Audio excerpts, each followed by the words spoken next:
So it's TeamStrub, day 32, and I'm here in South Central Los Angeles at a place called Home with Anna Maria. Anna Maria, why don't you introduce yourself and tell everybody what you do? My name is Anna Maria Perez Paulino. I'm the Membership and Parent Services Manager here at a place called Home. Okay. And what is a place called Home?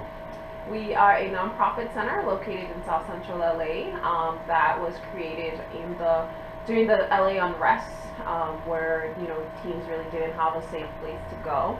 Our founder Deborah Constant started in the basement of a church, not too far from here, really providing a safe place for teens to come and enjoy a variety of activities. From a handful of teens, we've grown to having a membership annually of well over 1,100 kids that we serve. This current semester for the summer, we have 420 kids that we've enrolled in our programming. We offer them a variety of services from music, art, sports, digital media, kitchen and nutrition, dance, a little bit of everything. And there's so much going on here Yes. in a little space. So we spoke before about how you guys use field trips to sort of expand the capacity. Thank you. Of the organization. So talk about how many field trips there are and what sort of things you get to do with the kids outside of this. Absolutely. Space is definitely a challenge for us. As we speak, we have 560 kids on our waiting list. So in order to accommodate as many kids as we want, we have a lot of field trips. Last summer we had 87, and this year we were topping ourselves by having about 100 field trips this summer alone.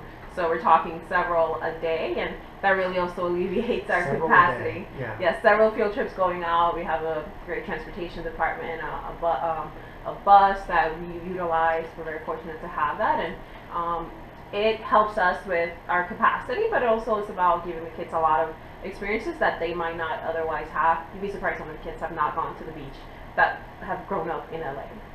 How is this organization funded? I mean, the kids pay their way in, or is it a free program? Or it's absolutely a free program. There's never a single thing the kids will charge for. Even on site, we provide them during summer a breakfast, a lunch, and a snack. During field trips, we also provide them meals for them to take. They never have to worry about the cost of anything. So we are funded through a variety of sources. We have great sponsors and corporations and organizations that support us. We have major fundraisers throughout the year as well. So we're really fortunate to have a lot of people that support us. And you guys apply for grants as well? We do apply for grants, and we're doing so a little more every year, but a very small number of that is through grants. Primarily is really through our fundraising, an amazing board, and really people supporting us and really believing in the work that we're doing. Okay, so coming over to this place, I noticed you have this facility, and then across the street there's an annex. Yes. So talk about how did that come to be? Yes, well, we've had the annex for quite some time. It's had been used as a warehouse space, and right now we have the county, for example, a few offices. Actually, in just a few months, we're going to break ground into our annex facilities where it's going to be a teen center. So we really want to expand the programming that we have for them. So it's going to be a fully fledged center in just some months for them, variety of activities, and really catering to that specific demographic. So it's going to be a whole other side that we will have over there. And talk about this neighborhood. Are a lot of the kids in the program from this area? Do kids walk here? Do they take buses here? How does that work? Yes, primarily the kids are from this neighborhood. We do not restrict if a child is within the age of our membership, which is 8 through 21, and they're able to get here. We have space, they can be a member.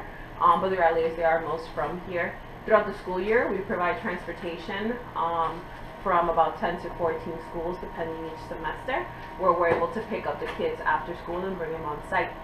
Throughout the summer, they come on their own since we are using the buses for transportation and field trips. Okay, and just talk a little bit more about the different programs that might be taking place here. For example, today, like I was in there painting, and you guys are doing working towards putting on a production. Yes, something that's really fun and whimsical about summer. A lot of our departments get to collaborate. So you're working on the art production class is working on the set for Star Wars. That is a collaboration with the digital media department, who has been working with the ed services department in writing a script. So that way, even though it's summer and they're having a lot of fun, they're still working on their literacy skills. They're editing, and they're converting those movies to do short remakes of it. So in that case, we have 3 departments all working at the same time: our education services, digital media, and art. Actually 4, because also the soundtrack and music is provided by the music department in the recording class. It's pretty amazing when you walk through here, and you can see some of this on my Snapchat now, all the different areas and all the different programs that are taking place simultaneously. Yes. It's pretty wild. And you mentioned that there's a huge waiting list as well, that there are kids trying to get in the program constantly. So how are you guys working to try and expand the capacity, or are you? Yes, so the first phase, like I mentioned previously, is the teen center that will happen across the street in our annex.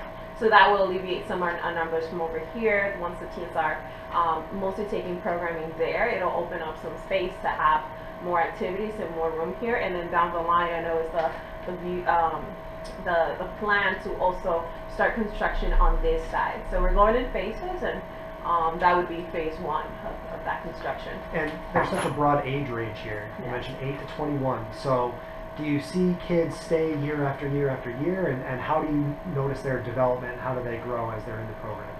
Absolutely. We have many stories of kids that staff, especially those that have been here for many, many years, have seen grow from 8 years old, and we'll carry them all the way through college. We do have a scholarship program as well. Great. So really a lot of them, they come in and they do stay, and that also, we have several generation of siblings. I can as well, I can think of the top of my head many parents that have 3 of their children here, or 4 will have their elementary, their middle school age, and their teen here as well, that is getting ready to go to college, and then their siblings following in their footsteps. And you definitely see that, and I think it creates a beautiful environment. Great. I have 3 more questions for you, and they're all pretty easy. So the first one is, what is the role of volunteers at a place called home? How can someone come in and actually help out? Absolutely. So, like I mentioned, we have a lot of kids and a variety of departments. So plugging in a volunteer is really easy, because we, for the most part, have something for everyone.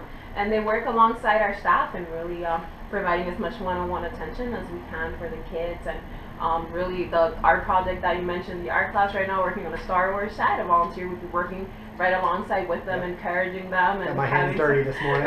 Silver paint all over. Exactly. Or they could be playing with them. The athletics class is doing parkour right now.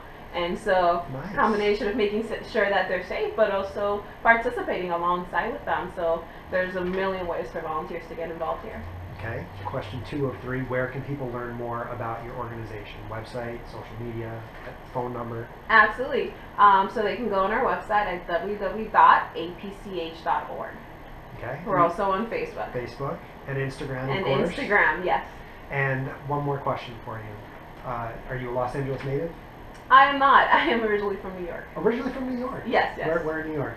Bronx. Okay, New York fantastic. City. So what brought you to Los Angeles, and what do you like most about living in this area? Specifically, I came to serve. I came to work in Los Angeles, and to really volunteer. I saw that there was a high need here, and I really wanted to work alongside this community and really just be there for them. Great. Thank you so much for taking the time. We'll grab a couple quick Snapchat questions, and we'll let you go serve some lunch, right? Yes. So it was really nice to meet you. Thank you so much.